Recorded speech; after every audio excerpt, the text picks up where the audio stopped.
9 دن اتنے قیمتی ہیں شروع کے کہ اگر انسان ان 9 دنوں میں روزہ رکھے، پہلی تاریخ سے 9 تاریخ تک جیسے حضرت موسیٰ علیہ السلام نے روزہ رکھا تھا، اگر کوئی مسلمان ان دنوں میں روزہ رکھے تو ہر روزے کا ثواب 1 سال کے روزے کے برابر ہے۔ ہر ایک دن کے روزے کا ثواب 1 سال کے روزے کے برابر۔ اور اگر رات میں اسی طرح سے عبادت کرے جیسے ہم لوگ شب قدر میں عبادت کرتے ہیں، تو اللہ تعالیٰ کے نبی صلی اللہ علیہ وسلم نے ارشاد فرمایا ہے کہ ہر رات کی عبادت اور رات میں جاگنے یا شب بیداری کا ثواب شب قدر کے برابر اللہ عطا فرمائیں گے۔ یہ وہ دن ہے جو حضرت موسیٰ کی عبادتوں کے دن ہے۔ یہ وہ دن ہے جو حضرت موسیٰ علیہ السلام کے اعتکاف کے ایام، یہ وہ دن ہے جن میں حضرت موسیٰ علیہ السلام کے طفیل میں اور برکت سے اللہ نے آسمان دنیا پر کرم کی بارش فرمائی تھی۔ اس لیے اگر انسان ان دنوں میں اعتکاف کرے تو حدیث پاک کے مطابق میں نے عرض کر دیا کہ کتنی بڑی بخشش اللہ کی طرف سے ہوتی ہے۔ انسانوں کو اس کے لیے کوشش کرنی چاہیے۔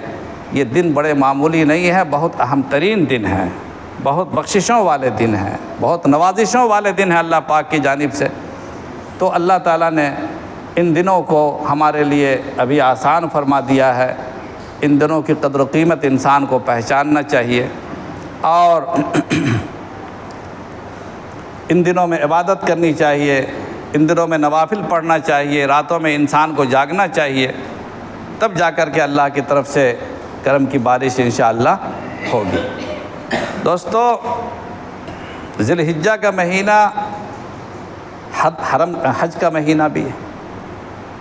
9 تاریخ حضرت ابراہیم علیہ السلام کے جتنے واقعات ہیں وہ سب اسی ذی الحجہ کی دین ہے۔